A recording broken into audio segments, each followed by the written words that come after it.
आणि त्या अनुषंगानं आमचे नेते महाराष्ट्राचे लाडके उपमुख्यमंत्री माननीय नामदार एकनाथजी शिंदे साहेब यांच्या आदेशानं सर्व महाराष्ट्रामध्ये शिवसेना आणि भारतीय जनता पार्टीची युती व्हावी या अनुषंगानं सर्व महाराष्ट्रातल्या सर्व शिवसैनिकांना त्यांनी सांगितलं। त्याच अनुषंगानं परभणीमध्ये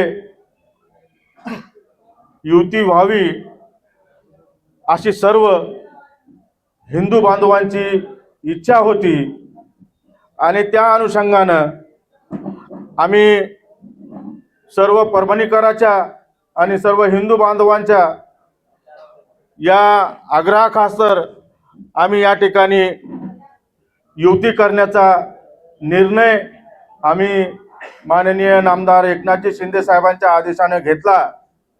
त्या अनुषंगानं भारतीय जनता पार्टीच्या या परभणीतील नेते मंडळीसोबत सातत्यानं 4-5 दिवसापासून ह्या जागा वाटपाच्या अनुषंगानं बैठका होत गेल्या।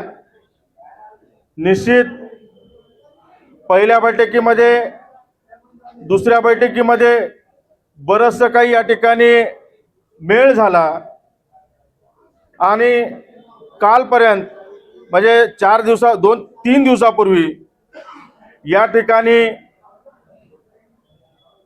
आम्ही म्हटलं आम्हाला या ठिकाणी शिवसेनेचा भगवा आणि त्यासोबतच भारतीय जनता पार्टीची युतीसह या महानगरपालिकेवर आपला युतीचा झेंडा फडकवायचा आहे। त्या अनुषंगानं आम्ही परभणी शहरामध्ये एकूण 16 प्रभागापैकी जे हिंदू बहुल जे प्रभाग आहेत असे 6 आणि त्यासोबतच 2 असे संमिश्र जे प्रभाग आहेत असे 8 प्रभागामध्ये जवळपास 33 जागा आहेत आणि त्या 33 जागेवर आम्ही या ठिकाणी त्यांनी दिलेल्या फॉर्म्युलाच्या अनुषंगानं जो 13-20चा जो रेशो होता म्हणजे 33 जागेमध्ये 13 जागा शिवसेनेने घ्यायच्या आणि 20 जागा ह्या भारतीय जनता पार्टीने घ्यायच्या। ह्या सर्व या अनुषंगानं आम्ही युतीचा त्यांनी जे दिलेला जो प्रस्ताव आहे तो त्यांनी दिलेला जो प्रस्ताव आहे त्या प्रस्तावाच्या अनुषंगानं आम्ही आमचे नेते माननीय नामदार एकनाथजी शिंदे साहेब त्यासोबतच माननीय नामदार उदय सामंत साहेब आणि आमचे सचिव संजयजी मोरे साहेब आमचे संपर्क प्रमुख आनंद जाधव साहेब यांच्याकडे आम्ही हा प्रस्ताव दिला। त्या प्रस्तावाच्या अनुषंगानं त्यांनी या प्रस्तावाला होकार दिला आणि होकार झाल्यानंतर या ठिकाणी माननीय पालकमंत्री असताल या ठिकाणी त्यांना मेघनादिदी बोर्डीकर यांच्यासोबत माननीय उदय सामंत साहेब यांचं बोलणं झालं। 13-20 हा फॉर्म्युला फायनल झाला आणि फायनल झाल्यानंतर या ठिकाणी जो त्या 33 जागेपैकी 13-20 हा फॉर्म्युला झाला आणि बाकीचे जे उर्वरित प्रभाग आहेत त्या ठिकाणी त्यांना कुठं अनुकूल वाटत असेल त्यांनी 4 लढवावे, आम्हाला कुठं अनुकूल वाटत असेल कोणत्या प्रभागामध्ये ते आम्ही 4 लढवावे अशा या ठिकाणी ह्या प्रभागामध्ये वाटणी झाली आणि त्यासोबतच या ठिकाणी झालेल्या सर्व जागा वाटपाच्या अनुषंगानं हे सर्व फायनल झालं आणि फायनल झाले असताना काल रात्री म्हणजे दुपारपासूनच मला या ठिकाणी परभणीच्या भारतीय जनता पार्टीचे जे नेते मंडळी आहे म्हणजे पालकमंत्री मेघना बोर्डीकर यांनी सांगितलं की आम्हाला 1 जागा या ठिकाणी द्यायला आवश्यक आहे म्हणे। मग तुम्ही 13 ऐवजी 12 या ठिकाणी लढवा। पण या ठिकाणी मी तुम्हाला सांगतो की जो प्रस्ताव आमच्या नेत्यांनी मंजूर केलेला आहे त्यांना आम्ही सांगितलं की नेत्यांचे आदेश आले तर आम्ही या ठिकाणी आम्ही कुठंतरी तडजोड करू. पण त्या ठिकाणी मग सायंकाळी माननीय नामदार बावनकुळे साहेबांचा मला फोन आला. बावनकुळे साहेबांचा फोन आला असता त्या ठिकाणी त्यांनी मला एक विनंती केली की या ठिकाणी आमचा या ठिकाणी 12चा तुम्ही 13 जागेवरून तुम्ही 12 जागा घ्या आणि आम्हाला 21 जागा द्या आणि तुम्ही 12 जागा घ्या.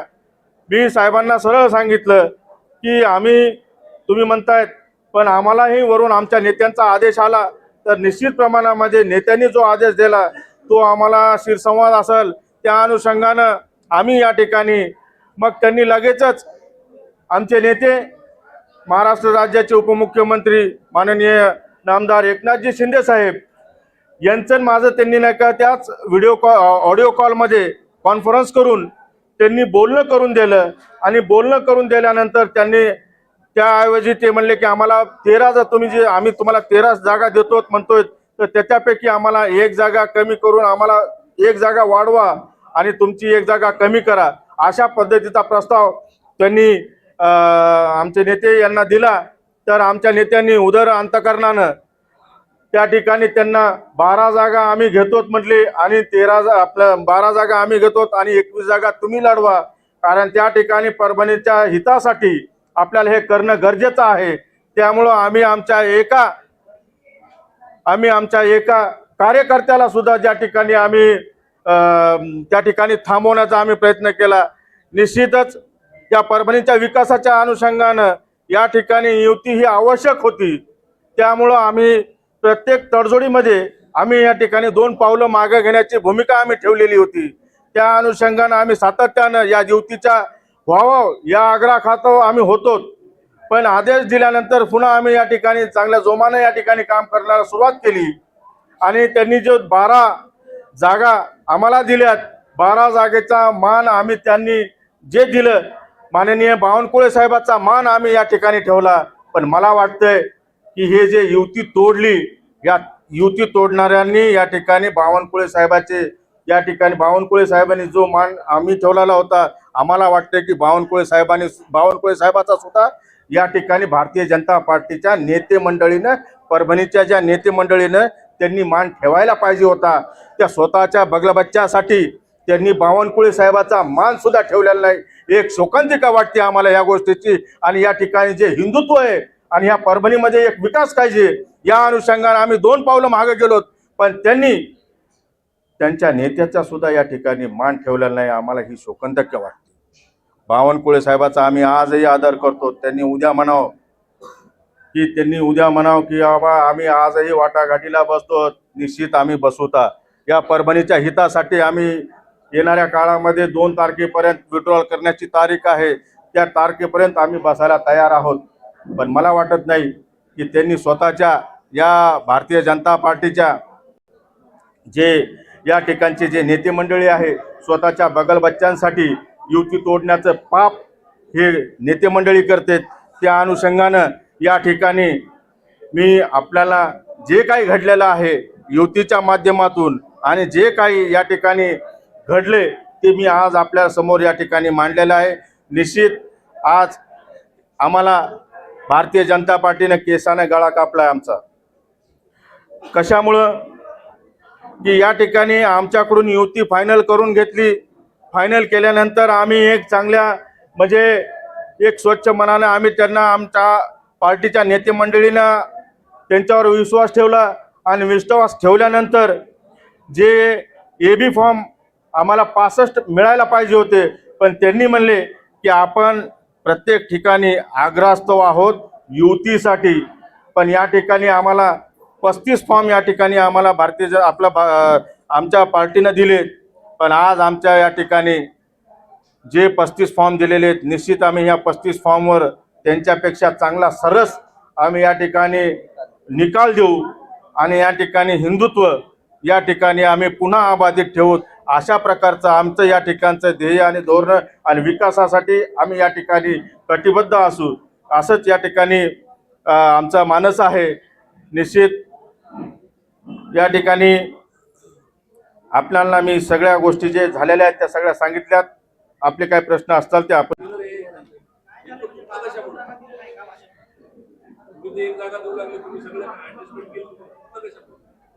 या ठिकाणी जो आमच्या बैठकी होत होत्या, बैठकीमध्ये पालकमंत्री असताल, त्यासोबतच जिल्हाध्यक्ष असाल, त्यांची जी कोर कमिटी आहे, आणि या ठिकाणी मला वाटतंय की जे निवडणूक प्रमुख म्हणून जे आहेत यांच्या अंतर्गत युतीच्या अनुषंगाने ज्या जागा सोडायच्या होत्या त्या जागा आम्ही सोडून घेतल्या होत्या. पण या परभणीमधले जे भारतीय जनता पार्टीचे निवडणूक प्रमुख आहेत त्यांना त्यांच्या कार्यकर्त्याला म्हणा, त्यांना त्यांच्या घरकाम करणाऱ्या व्यक्तीला म्हणा, त्या ठिकाणी तिकीट द्यायचे होते. त्या अनुषंगानं ही युती त्यांनी तोडलेली आहे.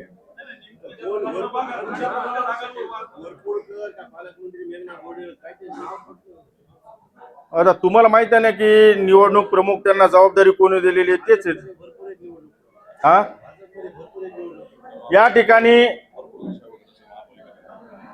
ठिकाणी जी युतीमध्ये मिठाचा खडा टाकण्याचं पाप वरपुडकर साहेबांनी या ठिकाणी केलेलं आहे. त्यांनी माननीय नामदार बावनकुळे साहेबाचा सुद्धा या ठिकाणी मान ठेवला नाही आणि स्वतःच्या स्वार्थासाठी, स्वतःच्या घरासाठी, स्वतःच्या घरकाम करणाऱ्या व्यक्तीसाठी त्यांनी ही या ठिकाणी युती मोडण्याचं पाप हे केलेलं आहे. नाही, त्यांनी ज्या 12 जागा, या बघा या ठिकाणी मी म्हणतो हे जे झालेलं आहे, दोन्ही आम्ही जिल्हा प्रमुख आहेत, त्यांच्या सहीनं हे ठरलेलं होतं आणि असाच प्रस्ताव त्या ठिकाणी आम्ही माननीय आमच्या नेत्यांकडे दिला.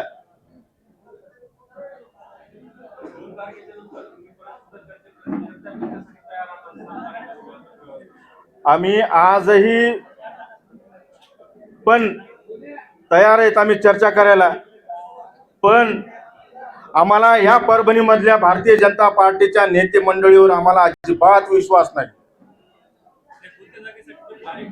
आता प्रभाग क्रमांक 4, प्रभाग क्रमांक 5, प्रभाग क्रमांक 15 आणि प्रभाग क्रमांक 1 ह्या प्रभागावर या ठिकाणी आणि प्रभाग क्रमांक जे तुम्हाला जे सांगितलेले आहेत ना 8 प्रभाग, त्या 8 प्रभागाचे एबी फॉर्म दिले आणि 2-3 बैठकीमध्ये आम्हाला झालं ना तसं, आणि त्यांचं रुसणं होतं चालू. वरपुडकर साहेबांचं रुसणं चालूच होतं. वरपुडकर साहेब म्हणत होते की मी चाललो, मी माझा राजीनामा देईल, मी चाललो, मला जर का तुम्ही असं जर काय करत असताल तर मी निघालो, मी माझा राजीनामा देतो, माझ्या माणसाला त्या ठिकाणी तिकीट दिली पाहिजेत. अरे पण स्वतःच्या स्वार्थासाठी आपण या ठिकाणी परभणीच्या हिंदुत्वाला तुम्ही जर का तिलांजी देत असताल तर या ठिकाणी येणाऱ्या काळामध्ये सुद्धा आम्हाला या ठिकाणी भारतीय जनता पार्टी सोबत युती करायची नाही, या नेत्यांसोबत, आणि कोणतीही बातचीत आम्ही या ठिकाणी करणार नाहोत.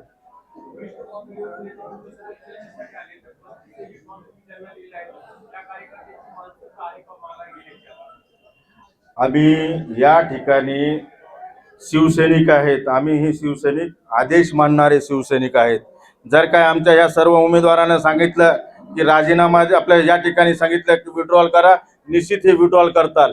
आमच्यासोबत एक विकासाचा अजेंडा आहे, आमच्याकडं एक हिंदुत्वाचा अजेंडा आहे, त्यामुळं आम्ही आदेशाचं पालन करणारे आम्ही हे शिवसैनिक आहोत. पण त्याच्यासारखं नाही आमचं, स्वतःच्या स्वार्थासाठी आम्ही निवडणुका लढवत नाहीत.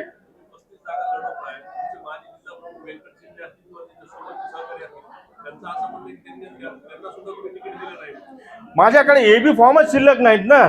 आता त्यांनी जी निवडणूक लढवायलेत मान्य आहे, पण त्यांनी जी निवडणूक लढवायले त्या ठिकाणी हिंदू बहुल पहिले मला पाहावं लागेल. मग हिंदू बहुल मध्ये मी दिलं सगळ्यांना तिकीट. पण या ठिकाणी मला सांगायचंय की या ठिकाणी व्यंकटरावचं माझं फोनवर बोलणं झालं, पण मी त्यांना ही परिस्थिती सांगितली. आज या ठिकाणी जे काही प्रभाग होते, काल रात्री मी एका विश्वासानं अर्ध्याच्या वर एबी फॉर्म देऊन टाकलेले होते. आता या ठिकाणी 16 नंबरचा प्रभाग असेल, त्यासोबतच 6 नंबरचा प्रभाग असेल, 7 नंबरचा प्रभाग असेल, त्यांनी जे 4 घेतलेत एका प्रभागामध्ये, त्यांनी 4 घेतले एका प्रभागामध्ये, आम्ही 4 घेतलेत. असे जे प्रभाग आहेत ते सोयीस्कर झाले, त्याच्यामुळे तिथे काही कंटाळा लागला नाही त्यांना, त्याच्यामुळे आम्ही ते प्रभागाचे एबी फॉर्म आम्ही दिलेत. पण जे ठरले होते आता समजा आता एका 4 नंबरच्या प्रभागामध्ये आम्ही तिथं 2 मागू लागलो, पण आता त्या ठिकाणी आम्हाला 2 एक्स्ट्रा द्यावं लागले. 15 मध्ये आम्हाला 2 मागितले होते, तर त्या ठिकाणी आता एक्स्ट्रा 3 द्यावं लागले. पण हिंदू बहुल भागामध्ये आम्हाला या ठिकाणी काही ठिकाणी आम्हाला ते सुद्धा फॉर्म कमी बसलेत. या अनुषंगाने आम्ही जिथं जिथं जायचे तिथं तिथं आता दिलेले आहेत. पण कुठं जिथं दिले नाही तिथं आम्ही शिवसेना पुरस्कृत आम्ही त्या ठिकाणी निवडणूक लढवणार आहोत.